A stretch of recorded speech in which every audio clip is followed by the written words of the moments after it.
Hi, this is Sejyoti Deshwal and I welcome you all again back to my YouTube channel. I hope that you all are doing great. Let's start with today's lecture. In this particular video, in this lecture, we are going to cover those standards in a very super quick way. That is essay number 501 and essay number 510. बहुत ही अच्छे standards हैं और बहुत ही छोटे standards हैं, पर exam के perspective से बहुत ही इंपॉर्टेंट स्टैंडर्ड्स हैं. सीए फाइनल ऑडिट की एक क्विक रिवीजन क्लासेस चल रही हैं. अगर आप सीए इंटर के बच्चे हो then you can also refer this particular video, क्योंकि ये स्टैंडर्ड आपके लिए भी एप्लीकेबल होते हैं. essay नंबर 505 बात करता है ऑडिटर की responsibility in relation to external confirmation.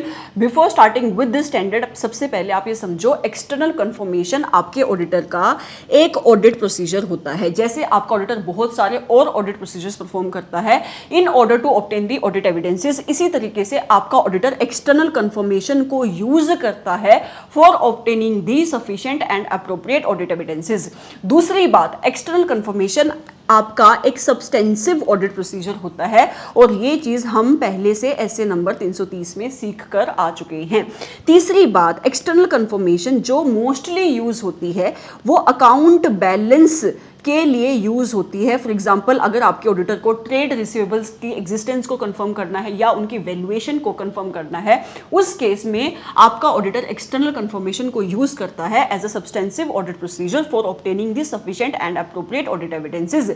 लेकिन इस स्टैंडर्ड में आगे जाके हम सीखेंगे कि अगर आपके ऑडिटर को अप्रोप्रिएट लगता है तो वो अलग अलग जगह पे एक्सटर्नल कंफर्मेशन को यूज कर सकता है to obtain the sufficient and appropriate audit evidences.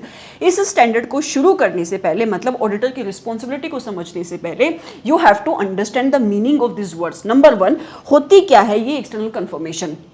अभी मैंने आपको बताया एक्सटर्नल कंफर्मेशन क्या होती है. एक्सटर्नल कंफर्मेशन आपका एक ऑडिट प्रोसीजर ही होता है जिसको यूज करके आपका ऑडिटर क्या कलेक्ट करता है, तो आपका ऑडिटर कलेक्ट करता है ऑडिट एविडेंसेस, और वो ऑडिट एविडेंसेस हमेशा उसको as a direct written response आना चाहिए. क्या आना चाहिए? As a direct written response from a third party. Direct written response का मतलब ये हुआ कि अगर आपकी मैनेजमेंट ऑडिटर को ये कह दे कि ऑडिटर मैं मंगवा देती हूँ तुम्हारे बिहाफ पे ये कंफर्मेशन और तुम मुझसे ले लेना, या कोई कंफर्मेशन अगर तुम्हारा डेटर तुम्हारी मैनेजमेंट को दे देता है और तुम्हारा ऑडिटर सोच रहा है कि वो उस कंफर्मेशन को जो तुम्हारी मैनेजमेंट के पास पड़ी है उसको यूज कर ले, तो वो एक्सटर्नल कंफर्मेशन आपके ऑडिटर को कभी भी sufficient and appropriate audit evidences नहीं दे सकती. हमेशा external confirmation as a direct written response आती है आपकी थर्ड पार्टी से. उसके बाद आपकी एक्सटर्नल कंफर्मेशन फिजिकल फॉर्म में भी आ सकती है, मतलब वो लेटर लिख के, लेटर डाल के भी एक्सटर्नल कंफर्मेशन मंगवा सकता है आपका ऑडिटर, या फिर electronic form such as email के थ्रू मंगवा सकता है एक्सटर्नल कंफर्मेशन, या फिर अगर उसको कोई और सूटेबल फॉर्म लगती है तो उस तरीके से भी वो एक्सटर्नल कंफर्मेशन मंगवा सकता है. दूसरी बात, एक्सटर्नल कंफर्मेशन दो टाइप की होती है. नंबर 1 पॉजिटिव कंफर्मेशन, दूसरी is your negative confirmation. Positive confirmation में हमेशा आपके ऑडिटर को जवाब मिलेगा ही मिलेगा, मतलब चाहे आपकी कंफर्मिंग पार्टी आपकी इंफॉर्मेशन से अग्री करे चाहे वो डिसअग्री करे, इन आइदर सिचुएशन वो आपको जवाब देगी ही देगी. लेकिन नेगेटिव कंफर्मेशन में आपकी जो थर्ड पार्टी है, मतलब जो आपकी कंफर्मिंग पार्टी है, वो तब ही रिस्पॉन्स देती है, तब ही जवाब देती है जब वो आपकी मांगी हुई इंफॉर्मेशन से क्या करती है? डिसअग्री करती है. राइट. उसके बाद नॉन रिस्पॉन्स का मतलब होता है कि आपके ऑडिटर ने कंफर्मेशन भेजी और आपकी कंफर्मिंग पार्टी, मतलब आपकी थर्ड पार्टी ने या तो उस कंफर्मेशन का जवाब दिया ही नहीं, मतलब उसने रिस्पॉन्स दिया ही नहीं, या उसने रिस्पॉन्स दिया लेकिन उसने फुल्ली रिस्पॉन्स नहीं दिया, उसने आधी अधूरी इंफॉर्मेशन दे दी, या फिर आपने कंफर्मेशन भेजी, वो कंफर्मेशन वापस आ गई आपके पास अनडिलीवर्ड, आपके पास वो कंफर्मेशन वापस आ गई. हो सकता है कि आपको कंफर्मिंग पार्टी मिली नहीं, उसका एड्रेस गलत था, कुछ भी, वो इंफॉर्मेशन वो कंफर्मेशन आप क्या डिलीवर नहीं कर पाए, तो इन सारी तीनों चीजों को आप कहेंगे कि नॉन रिस्पॉन्स, कि आपके ऑडिटर ने कंफर्मेशन भेजी पर उसको कोई भी रिस्पॉन्स नहीं मिला. उसके बाद आती है एक्सेप्शन. एक्सेप्शन कब अराइज होती है कि मान लो कि आपके ऑडिटर ने किसी एक डेटर से जिसका नाम है मिस्टर ए, उसको एक कंफर्मेशन भेजी और उसमें लिखा कि मिस्टर ए, मेरी बुक्स ऑफ अकाउंट, मतलब एंटिटी की बुक्स ऑफ अकाउंट में आप एज अ डेटर शो हो रहे हो. कितने अमाउंट के? 2 लाख रुपए के. तो आपको इस 2 लाख के ऊपर कंफर्ट लेना है, तो आपने मिस्टर ए को क्या भेजी? एक एक्सटर्नल कंफर्मेशन कि मिस्टर ए, आप इस चीज को कंफर्म करो कि क्या आपकी बुक्स ऑफ अकाउंट में भी हमारी entity as a credit creditor show हो रही है और उसका अमाउंट कितना है 2 लाख रुपए का। तो एक्सेप्शन का मतलब है कि जब आपके मिस्टर ए ने, मतलब आपकी कंफर्मिंग पार्टी ने रिस्पॉन्स को वापस भेजा, तो आपके मिस्टर ए ने बोला कि नहीं, हमारी बुक्स ऑफ अकाउंट में तो आपकी एंटिटी सिर्फ 1 लाख से एज अ क्रेडिटर शो हो रही है। तो मतलब जो बात आपकी मैनेजमेंट अपनी बुक्स ऑफ अकाउंट्स में दिखा रही है और जो रिस्पॉन्स आपकी थर्ड पार्टी से आया, उन दोनों के बीच में डिफरेंस है। ऐसे सिचुएशन को कहते हैं एक्सेप्शन, राइट। उसके बाद जब भी आपका ऑडिटर एक्सटर्नल कंफर्मेशन को ड्राफ्ट करेगा, वो कुछ चीजों का ध्यान रखेगा, उसको कुछ स्टेप्स फॉलो करने पड़ेंगे।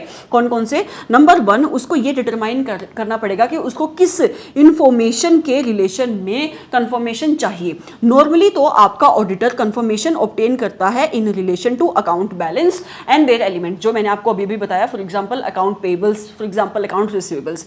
लेकिन अगर आपके ऑडिटर को किसी भी एग्रीमेंट के टर्म्स को कंफर्म करना है, तो उस केस में भी आपका ऑडिटर थर्ड पार्टी से कंफर्मेशन मंगवा सकता है। दूसरी चीज, जब आपका ऑडिटर एक बार ये डिसाइड कर लेगा कि उसको किस इंफॉर्मेशन को कंफर्म करना है, फिर उसको क्या चूज करना पड़ेगा, उस पार्टी को चूज करना पड़ेगा कि जिस पार्टी से वो इंफॉर्मेशन मंगवा रहा है, मतलब वो चूज करेगा, वो सेलेक्ट करेगा एक एप्रोप्रिएट कंफर्मिंग पार्टी। और इस कंफर्मिंग पार्टी को की सिलेक्शन एप्रोप्रिएट होना इसलिए इंपॉर्टेंट है क्योंकि अगर आपके ऑडिटर ने एक इनएप्रोप्रिएट कंफर्मिंग पार्टी से इंफॉर्मेशन मंगवाई, तो हो सकता है जो इंफॉर्मेशन आपके ऑडिटर को मिले वो इंफॉर्मेशन रिलायबल ना हो। तो आपके ऑडिटर को रिलायबल इंफॉर्मेशन तब ही मिलेगी अगर उसने वो इंफॉर्मेशन एक नॉलेजेबल थर्ड पार्टी से मंगवाई है। तो तीसरी बात, अगर आपका ऑडिटर जब ये डिसाइड कर लेगा कि कौन सी इंफॉर्मेशन उसको मंगवानी है, किस कंफर्मिंग पार्टी से उसको इंफॉर्मेशन मंगवानी है, उसके बाद वो डिजाइन करना शुरू करेगा अपनी रिक्वेस्ट को। और जब वो डिजाइन करेगा अपनी रिक्वेस्ट को, तो वो इन सारे फैक्टर्स को कंसीडर करेगा। एग्जाम में यहां से डायरेक्ट क्वेश्चन पूछा जा सकता है कि कौन कौन से फैक्टर्स आपका ऑडिटर ध्यान में रखता है जब वो एक कंफर्मेशन की डिजाइनिंग करता है, ड्राफ्टिंग करता है। नंबर 1, सबसे पहले उसको ये पता होना चाहिए कि वो उसको जब वो कंफर्मेशन बना रहा है, उसकी डिजाइनिंग कर रहा है, कि वो कौन सी असर्शन के ऊपर कंफर्ट लेना चाहता है। For example in our case मैंने क्या बोला कि आपका ऑडिटर ने क्वेश्चन पूछा कि क्या आपकी बुक्स ऑफ अकाउंट में भी 2 लाख के डेटर एग्जिस्ट करते हैं। तो यहां पे असर्शन क्या थी? एग्जिस्टेंस। तो जब भी आपका ऑडिटर आपकी एक्सटर्नल कंफर्मेशन की ड्राफ्टिंग करेगा, डिजाइनिंग करेगा, तो उस टाइम पे वो एग्जिस्टेंस के ऊपर कंफर्ट ले रहा है, वैल्यूएशन के ऊपर कंफर्ट लेना चाहता है, तो उस असर्शन को अपने ध्यान में रखेगा। दूसरी बात, वो ये भी कंसीडर करेगा कि जब उसने रिस्क असेसमेंट प्रोसीजर परफॉर्म करे होंगे, उस टाइम पे उसकी अंडरस्टैंडिंग क्या थी रिस्क ऑफ मटेरियल मिसस्टेटमेंट की। क्योंकि आपकी एक्सटर्नल कंफर्मेशन आपका सब्सटेंसिव ऑडिट प्रोसीजर है, मतलब यहां पे आपका एसए नंबर 330 लग रहा है, इससे पहले क्या लगा होगा? आपका एसए नंबर 315। तीसरी चीज, तीसरा फैक्टर जो आपका ऑडिटर ध्यान में रखेगा कि उसका प्रायर एक्सपीरियंस क्या है, आपके ऑडिटर का प्रायर एक्सपीरियंस क्या है इस सिमिलर टाइप ऑफ एंगेजमेंट पे, कि क्या मैं अगर पहले भी ऐसे एंगेजमेंट्स में अगर एक्सटर्नल कंफर्मेशन भेजता था तो क्या मुझे रिस्पॉन्स आता था, किस टाइप का रिस्पॉन्स आता था, और क्या वो मुझे sufficient and appropriate audit evidences provide करता था। तो आपका ऑडिटर जब डिजाइनिंग करेगा वो इस चीज को भी कंसिडर करेगा। उसके साथ साथ उसके बाद वो डिसाइड करेगा उसका लेआउट क्या होगा, उसकी कंफर्मेशन का मतलब क्या, उसको पॉजिटिव कंफर्मेशन भेजनी है या उसको नेगेटिव कंफर्मेशन भेजनी है। उसके साथ साथ डिजाइनिंग के टाइम पे वो ये भी ध्यान में रखेगा कि जिस कंफर्मिंग पार्टी से वो कंफर्मेशन मंगवा रहा है उस कंफर्मिंग पार्टी की एबिलिटी क्या है कंफर्म करने की। अगर मान लो आप अपनी एंटिटी की रिलेटेड पार्टी से ही कंफर्मेशन मांग रहे हो तो बहुत कम चांसेस है कि वो इंफॉर्मेशन रिलायबल होगी, क्योंकि हो सकता है आपकी रिलेटेड पार्टी वहां पे बायस्ड हो और वो आपके ऑडिटर को सही इंफॉर्मेशन प्रोवाइड ना करे। तो आपका ऑडिटर इन 5 फैक्टर्स को कंसीडर करेगा जब वो क्या मंगवाएगा जब वो डिजाइन करेगा एक्सटर्नल कंफर्मेशन। नंबर 1, सबसे पहला फैक्टर क्या कंसीडर करेगा कि उसको कौन कौन सी असर्शंस उस कंफर्मेशन में एड्रेस करवानी है। दूसरा, उसका प्रायर एक्सपीरियंस क्या है, क्या उसने जब रिस्क ऑफ मटेरियल मिसस्टेटमेंट की असेसमेंट करी तो उसकी अंडरस्टैंडिंग क्या थी रिस्क को लेकर, उसका लेआउट क्या होगा, प्रेजेंटेशन क्या होगी, और जिस कंफर्मिंग पार्टी से वो इंफॉर्मेशन मंगवा रहा है उसकी एबिलिटी क्या है इंफॉर्मेशन देने की। उसके बाद वो कंफर्मेशन भेजने के साथ उसका एक प्रॉपर फॉलो अप भी रखेगा। तो ये वो स्टेप्स है जो आपका ऑडिटर परफॉर्म करता है जब वो किसी भी पार्टी से क्या मंगवाता है, एक्सटर्नल कंफर्मेशन। उसके बाद एक क्वेश्चन आता है कि किस किस एरियाज में एक्सटर्नल कंफर्मेशन को यूज किया जा सकता है as a substantive audit procedure.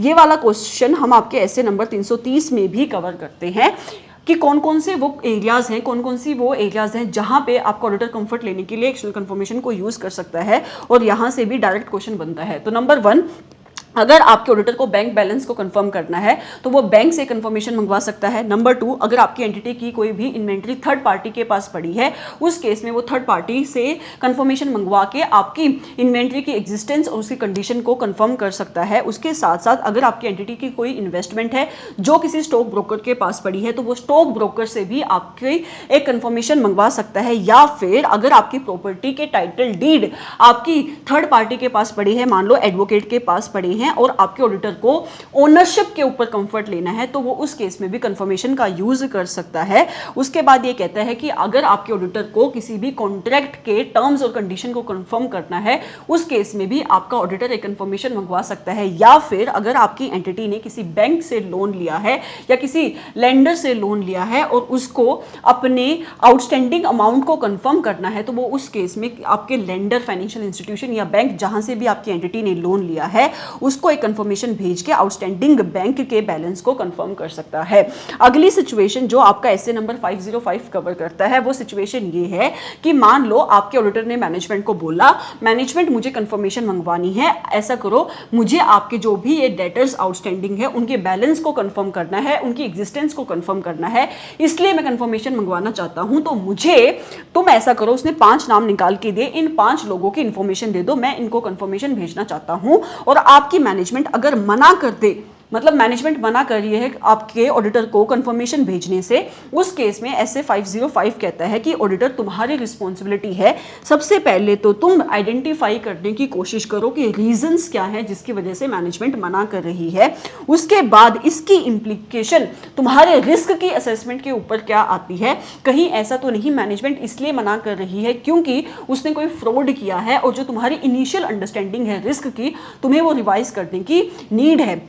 तीसरा पॉइंट कहता है कि देखो, अब मैनेजमेंट ने तो मना कर दिया कि तुम कंफर्मेशन नहीं मंगवा सकते, लेकिन तुम्हारी तो रिस्पॉन्सिबिलिटी है कि तुम्हें sufficient and appropriate audit evidences collect करने हैं, तुम्हें कंफर्ट लेना ही लेना है। तो उस केस में तुम्हें क्या परफॉर्म करने पड़ेंगे, एडिशनल ऑडिट प्रोसीजर्स परफॉर्म करने पड़ेंगे।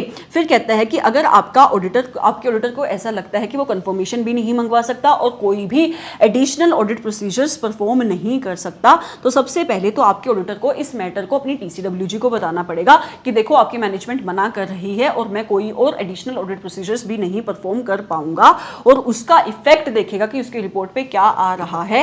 क्योंकि अगर आपका auditor sufficient and appropriate audit evidences नहीं कलेक्ट कर पाएगा, तो उसको या तो एक डिस्क्लेमर ऑफ ओपिनियन देना पड़ेगा या फिर उसको एक क्वालिफाइड ओपिनियन देना पड़ेगा एज पर एसए 705। फिर कहता है एसए नंबर 505 कि जब आपका ऑडिटर एक्सटर्नल कंफर्मेशन भेजता है आपकी कंफर्मिंग पार्टी को, तो ये कुछ उसको रिजल्ट्स हैं जो उसको मिल सकते हैं, और जब आपके ऑडिटर को ये अलग अलग रिजल्ट्स मिलेंगे, तो एसए नंबर 505 ये भी बताता है कि आपके ऑडिटर का फिर फर्दर कोर्स ऑफ एक्शन क्या होगा। मान लो सबसे पहली सिचुएशन जो इसने कवर कर रही है कि आपके ऑडिटर ने एक्सटर्नल कंफर्मेशन भेजी और जो भी उसको इंफॉर्मेशन आई, आपके ऑडिटर को कंफर्मिंग पार्टी की जो इंफॉर्मेशन आई है उसके ऊपर एक डाउट है। उस केस में स्टैंडर्ड कहता है कि ऑडिटर अगर तुम्हें डाउट है तो तुम क्या करो, उस डाउट को रिमूव करने के लिए, उस डाउट को रिजोल्व करने के लिए perform the further audit procedures. और अगर आपके ऑडिटर ने एडिशनल ऑडिट प्रोसीजर्स परफॉर्म करे और आपके ऑडिटर का डाउट एक कंक्लूजन में बदल गया, मतलब उसको यकीन हो गया कि जो भी इंफॉर्मेशन मुझे आपकी कंफर्मिंग पार्टी से आई है वो इंफॉर्मेशन क्या नहीं है, वो रिलायबल नहीं है, उस केस में आपका ऑडिटर इवैल्यूएट करेगा कि इस नॉन रिलायबिलिटी ऑफ इंफॉर्मेशन का इफेक्ट एक तो उसकी रिस्क की असेसमेंट पे क्या पड़ रहा है, और इनिशियली जो उसने अपनी रिस्क की असेसमेंट के बेसिस पे अपना नेचर, टाइम और extent of further audit procedures decide किया था उसके ऊपर क्या पड़ रहा है। उसके बाद ऐसे कहता है कि मान लो कि आपके ऑडिटर ने इंफॉर्मेशन मंगवाई पर कोई रिस्पॉन्स नहीं आया, तो उस केस में ऑडिटर क्या करेगा। तो स्टैंडर्ड कहता है कि आपके ऑडिटर को कंफर्ट तो लेना ही है, तो आपका ऑडिटर कोई और ऑल्टरनेटिव ऑडिट प्रोसीजर्स परफॉर्म कर लेगा। फिर एक ये सिचुएशन भी कवर करता है आपका स्टैंडर्ड, और ये एक इंपॉर्टेंट सिचुएशन है कि आपके ऑडिटर को ऐसा लगता है कि उसने जो कंफर्मेशन मंगवाई है वो एक पॉजिटिव कंफर्मेशन है, और आपके ऑडिटर को ऐसा लगता है कि ये पॉजिटिव कंफर्मेशन इंपॉर्टेंट है, मतलब कि it is a necessary audit procedure. और आपके ऑडिटर को ये भी लगता है कि अगर मैं कोई और ऑल्टरनेटिव ऑडिट प्रोसीजर्स परफॉर्म करूंगा तो मुझे कोई भी sufficient and appropriate audit evidences नहीं मिलेंगे। तो इस केस में तो आपका ऑडिटर ऑडिट कर ही नहीं पाएगा, मतलब उस पर्टिकुलर आइटम के ऊपर कंफर्ट नहीं ले पाएगा। तो स्टैंडर्ड कहता है ऑडिटर तुम अपना इस सिचुएशन का, इस बात का इफेक्ट तुम्हारी रिपोर्ट के ऊपर क्या पड़ रहा है, इसकी इवैल्यूएशन करो। फिर अगली सिचुएशन जो आपका स्टैंडर्ड कवर करता है वो कहता है कि आपने कंफर्मेशन मंगवाई, कंफर्मेशन का जवाब भी आया पर एक्सेप्शन आ गई, मतलब डिफरेंस आ गया जो मैनेजमेंट अपने रिकॉर्ड्स में दिखा रही है और जो कंफर्मिंग पार्टी ने आपको इन्फॉर्मेशन भेजी है उसमें क्या आ रही है, आपकी एक्सेप्शन आ रही है। तो पहली बात तो स्टैंडर्ड कहता है कि ऑडिटर तुम फर्दर इसकी इवैल्यूएशन करो इस एक्सेप्शन की, और ये देखो क्या इस एक्सेप्शन की वजह से तुम्हारी फाइनेंशियल स्टेटमेंट में कोई मिस स्टेटमेंट तो नहीं है इंक्लूडिंग फ्रॉड। फिर उसके बाद एक क्वेश्चन यहां से भी बन सकता है, डायरेक्ट क्वेश्चन, कि वो कौन कौन सी सिचुएशन होती है जहां पे आपका ऑडिटर नेगेटिव कंफर्मेशन को यूज करता है। मैंने आपको बिगिनिंग में ही बताया कि नेगेटिव कंफर्मेशन आपके ऑडिटर को हमेशा less persuasive audit evidences provide करती है, और आपका ऑडिटर सेलेक्टेड सिचुएशंस में ही नेगेटिव कंफर्मेशन यूज करता है। कौन कौन सी सिचुएशन में आपका ऑडिटर नेगेटिव कंफर्मेशन को यूज कर सकता है? नंबर 1, जब आपके ऑडिटर को लगता है कि उसने जब रिस्क की असेसमेंट करी, उसकी रिस्क की अंडरस्टैंडिंग ऐसी है कि एंटिटी में risk of material miss statement क्या है, कम है, और ऑडिटर की जब ऑडिटर ने टीओसी लगाए होंगे तो वहां पे उसको एक अंडरस्टैंडिंग मिली है कि एंटिटी ने जो भी इंटरनल कंट्रोल्स लगाए हैं those internal controls are operating effectively. फिर वो कहता है कि ये कंफर्मेशन जनरली उस टाइप की पॉपुलेशन के ऊपर यूज की जाती है, एक तो जो पॉपुलेशन क्या होती है, एक तो जो पॉपुलेशन लार्ज इन साइज होती है, क्या होती है, लार्ज इन साइज होती है, एंड होमोजीनियस इन नेचर होती है, राइट। तो वहां पे ये यूज की जाती है। फिर वो कहता है कि आपका ऑडिटर नेगेटिव कंफर्मेशन को तब यूज करता है जब उसकी इनिशियल एक्सपेक्टेशन ये होती है कि एक्सेप्शन मिलने के चांसेस बहुत कम है, मतलब डेविएशन कम मिलेगी, और आपके ऑडिटर को पता है, मतलब he is not aware of any of such situation, जिसकी वजह से आपके ऑडिटर को लगता है कि अगर मैंने कंफर्मिंग पार्टी से इंफॉर्मेशन मांगी और वो कंफर्मिंग पार्टी आपके ऑडिटर को इंफॉर्मेशन प्रोवाइड नहीं करेगी, मतलब आपके ऑडिटर को कहीं ना कहीं श्योरिटी है कि मैं इंफॉर्मेशन मांगूंगा और मुझे इंफॉर्मेशन मिल जाएगी, उस केस में आपका ऑडिटर नेगेटिव कंफर्मेशन को यूज करता है। जब एक बार आपके ऑडिटर को कंफर्मेशन, एक्सटर्नल कंफर्मेशन से ऑडिट एविडेंसेस मिल जाएंगे तो उसको क्या करेगा, वो उसको इवैल्यूएट करेगा इन ऑर्डर टू नो कि क्या ऑडिट एविडेंसेस जो उसको कंफर्मेशन से मिले हैं वो उसको sufficient and appropriate audit evidences provide करते हैं या नहीं, और अल्टीमेटली अपनी कंक्लूजन को पहुंचकर वो एक रिपोर्ट बना देगा। So this was your essay number 505। मैंने पूरा स्टैंडर्ड कवर करने की कोशिश करी है। ऑब्वियसली मैं कहीं कहीं पे मैंने बहुत सारी चीज़ों को रिपीट भी किया होगा, बट एनीवेज कि आपको ये समझ में आया होगा। Second standard is SA number 510 that talks about auditor की रिस्पॉन्सिबिलिटी क्या होती है in relation to opening balance. सबसे पहले स्टैंडर्ड का नाम क्या है, initial audit engagement opening balances. Initial audit engagement का मतलब है कि या तो आपकी एंटिटी की, मतलब उस एंटिटी की जिसकी ऑडिट करने के लिए आपको अपॉइंट किया गया है, या तो उस एंटिटी की पहले कभी ऑडिट हुई ही नहीं, मतलब या तो उस एंटिटी की फाइनेंशियल स्टेटमेंट की ऑडिट कभी हुई ही नहीं, या हुई है पर किसी और ऑडिटर ने उस एंटिटी की ऑडिट करी है, जिसको इस स्टैंडर्ड में हम कहेंगे प्रीडिसेसर ऑडिटर। तो ये स्टैंडर्ड आपके ऑडिटर की रिस्पॉन्सिबिलिटी को फिक्स करता है इन रिलेशन की, या तो in relation of initial audit engagement, मतलब या तो उस एंटिटी की ऑडिट कभी हुई ही नहीं, या हुई है पर आपने नहीं करी, किसी और ऑडिटर ने करी है। पूरे के पूरे स्टैंडर्ड में घूमा फिराकर हम सिर्फ दो ही बातें करेंगे, और वो दो बातें ये हैं। सबसे पहली बात कि स्टैंडर्ड कहता है कि आपके ऑडिटर की रिस्पॉन्सिबिलिटी है कि उसको sufficient and appropriate audit evidences collect करने हैं। दो चीजों को लेकर क्या करना है, उसको sufficient and appropriate audit evidences collect करनी है। कैसे करेगा, कौन कौन से ऑडिट प्रोसीजर्स परफॉर्म करेगा, वो सारे हम एसे नंबर 510 में सीखेंगे। लेकिन आपके ऑडिटर को क्या करना है, sufficient and appropriate audit evidences collect करने हैं। नंबर 1 ओपनिंग बैलेंसेस को लेकर कि जो भी आपकी एंटिटी की फाइनेंशियल स्टेटमेंट्स में ओपनिंग बैलेंसेस शो हो रहे हैं उसमें कोई भी मिस स्टेटमेंट नहीं है जो उसकी करंट ईयर की फाइनेंशियल स्टेटमेंट को अफेक्ट कर सकती है। दूसरा, उसको sufficient and appropriate audit evidences collect करने हैं कि जो भी अकाउंटिंग पॉलिसीज आपके ओपनिंग बैलेंसेस में शो हो रही है वो अकाउंटिंग पॉलिसीज आपकी पिछले साल वाली अकाउंटिंग पॉलिसीज हैं और उसमें कोई भी चेंज नहीं है, और अगर चेंज हुआ है इस साल तो आपकी मैनेजमेंट ने उसकी प्रॉपर प्रेजेंटेशन करी है, प्रॉपर डिस्क्लोजर दिया है। पूरे स्टैंडर्ड में हम यही दो बात बार बार रिपीट करने वाले हैं।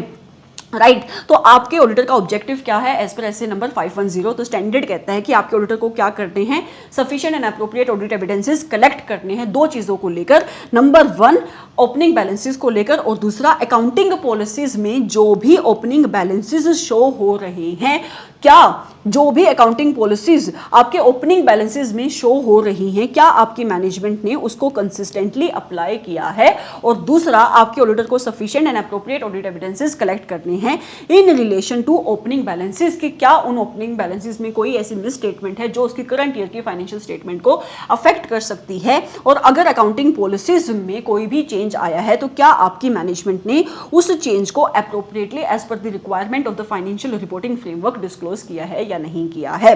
फिर स्टैंडर्ड ये भी बताता है कि आपका ऑडिटर कौन कौन से ऑडिट प्रोसीजर्स परफॉर्म कर सकता है इन दो चीजों के ऊपर ऑडिट एविडेंस कलेक्ट करने के लिए। नंबर वन स्टैंडर्ड कहता है कि ऑडिटर अगर तुम्हें इस रिलेशन में ऑडिट एविडेंसेस कलेक्ट करने हैं कि क्या जो तुम्हारे ओपनिंग बैलेंसेस हैं उनमें कोई ऐसी मिस स्टेटमेंट है जो आपके करंट ईयर की फाइनेंशियल स्टेटमेंट को अफेक्ट करती है या नहीं, उसको कंफर्म करने के लिए आप क्या कर सकते हो, सबसे पहले तो तुम ये देख लो कि जो पिछले साल के क्लोजिंग बैलेंसेस थे क्या वो इस साल अप्रोप्रिएटली ब्रॉट फॉरवर्ड हुए हैं या नहीं, तो तुम एक रिकंसिलिएशन कर सकते हो, या फिर तुम ये देखो कि आपकी मैनेजमेंट ने करेक्ट एप्लीकेशन की है आपकी अकाउंटिंग पॉलिसीज की। तीसरी चीज तुम क्या कर सकते हो, कुछ और एडिशनल ऑडिट प्रोसीजर्स भी फॉलो कर सकते हो in order to obtain the audit evidences, such as अगर मान लो कि अगर आपके पिछले साल की फाइनेंशियल स्टेटमेंट्स ऑडिट हुई थी पर आपने ऑडिट नहीं करी थी, किसी और ऑडिटर ने ऑडिट करी थी, तो उस केस में तुम प्रीडिसेसर ऑडिटर की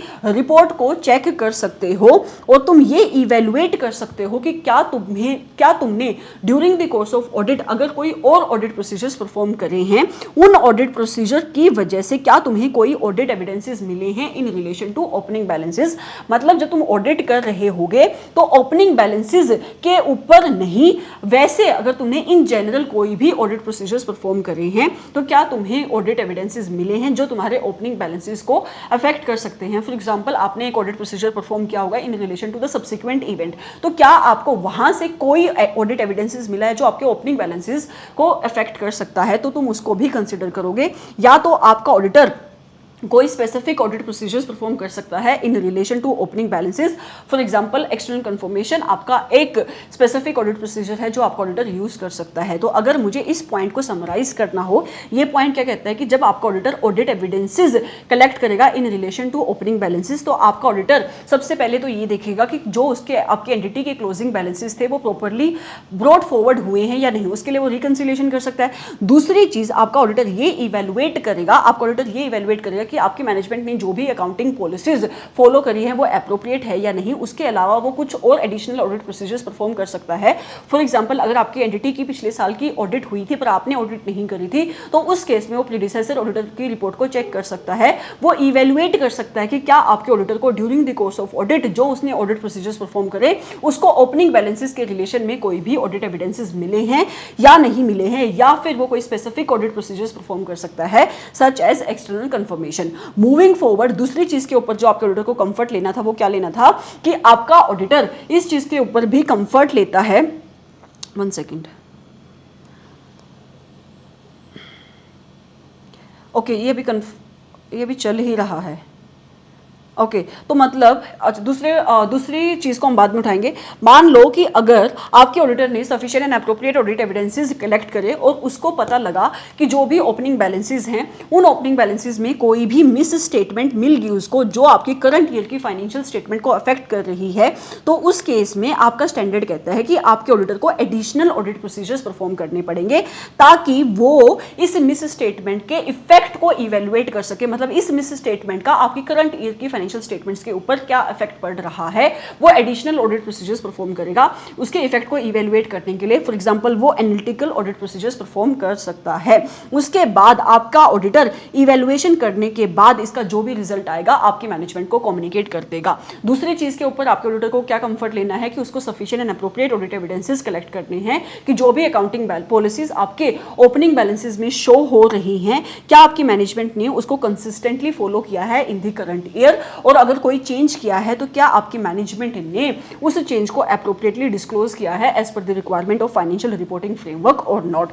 फिर कहता है कि मान लो आपके ऑडिटर ने प्रीडिसेसर ऑडिटर की रिपोर्ट को चेक किया और उसको कोई भी मॉडिफिकेशन मिली, अब तो आपके ऑडिटर को इवेलुएट करना पड़ेगा कि क्या उस मॉडिफिकेशन का इफेक्ट आपकी करंट ईयर की फाइनेंशियल स्टेटमेंट पे पड़ रहा है या नहीं पड़ रहा है। उसके बाद जब आपका ऑडिटर एक बार इन ऑडिट प्रोसीजर्स को परफॉर्म कर लेगा तो उसकी कंक्लूजन को वो चेक करेगा कि उसका अल्टीमेटली इफेक्ट इस पे आपकी ऑडिटर की रिपोर्ट के ऊपर क्या पड़ रहा है। स्टैंडर्ड कहता है उसने दो चीज़ें चेक करनी थी, एक ओपनिंग बैलेंसेस और दूसरा अकाउंटिंग पॉलिसीज। तो स्टैंडर्ड कहता है कि मान लो आपके ऑडिटर ने ऑडिट प्रोसीजर्स परफॉर्म करे पर आपके ऑडिटर को कोई भी sufficient and appropriate audit evidences नहीं मिले, your auditor was not able to obtain sufficient and appropriate audit evidences, तो उस केस में आपके ऑडिटर को क्या देना पड़ेगा, या तो क्वालिफाइड ओपिनियन या तो disclaimer of opinion as per SA 705, या फिर आपके ऑडिटर को ऑडिट एविडेंसेस मिले और वो इस कंक्लूजन पे पहुंचा कि ओपनिंग बैलेंसेस में मिस स्टेटमेंट है और आपकी मैनेजमेंट ने इसको properly as per the requirement of financial reporting framework disclose नहीं किया है, तो आपका ऑडिटर या तो क्वालिफाइड ओपिनियन देगा या तो एक एडवर्स ओपिनियन देगा। दूसरे ऑडिट प्रोसीजर्स वो परफॉर्म करता था अकाउंटिंग पॉलिसीज पे। तो ये पॉइंट कहता है कि मान लो आपके ऑडिटर ने जब ऑडिट प्रोसीजर्स परफॉर्म करे तो उसको पता लगा कि आपकी मैनेजमेंट ने अकाउंटिंग पॉलिसीज को कंसिस्टेंटली अप्लाई नहीं किया है और जो भी चेंज है उसने एज पर एप्लीकेबल एफआरएफ उसको डिस्क्लोज नहीं किया है, तो उस केस में भी आपके ऑडिटर को क्वालिफाइड या फिर एडवर्स ओपिनियन देना पड़ेगा। तीसरा पॉइंट हमने ऊपर देखा कि जब आपके ऑडिटर ने प्रीडिसेसर ऑडिटर की रिपोर्ट को पढ़ा तो उसको जब अंडरस्टैंडिंग, अगर उसको कोई मॉडिफिकेशन मिली प्रीडिसेसर ऑडिटर की रिपोर्ट में तो उसको क्या करना था, उसकी इवैल्यूएशन करनी थी कि क्या उसका इफेक्ट उसकी करंट ईयर की फाइनेंशियल स्टेटमेंट पे पड़ रहा है या नहीं पड़ रहा है। तो ये पॉइंट कहता है कि अगर आपके ऑडिटर को ये अंडरस्टैंडिंग मिली है इवैल्यूएशन करने के बाद कि ये मॉडिफिकेशन आज भी अफेक्ट करती है आपकी करंट ईयर की फाइनेंशियल स्टेटमेंट को, मतलब ये आज भी रेलिवेंट है in context to your current year की फाइनेंशियल स्टेटमेंट, तो उस केस में भी आपके ऑडिटर को मॉडिफिकेशन देनी पड़ेगी as per S A number 510 and 710 जो हम आगे पढ़ते हैं। 710 हमारा कंपैरेटिव फाइनेंशियल स्टेटमेंट्स का स्टैंडर्ड होता है जहाँ पे भी आपका ऑडिटर ओपनिंग बैलेंसेस को चेक करता है, लेकिन वो इनिशियल ऑडिट एंगेजमेंट के केस में एप्लीकेबल नहीं होता। So this was your essay number 510। I hope कि आपको एसे नंबर 505 एंड 510 दोनों स्टैंडर्ड अच्छे लगे होंगे। If you have liked this class, don't forget to like it, comment it, share it and subscribe to this channel. Thank you so much. Have a great day और night.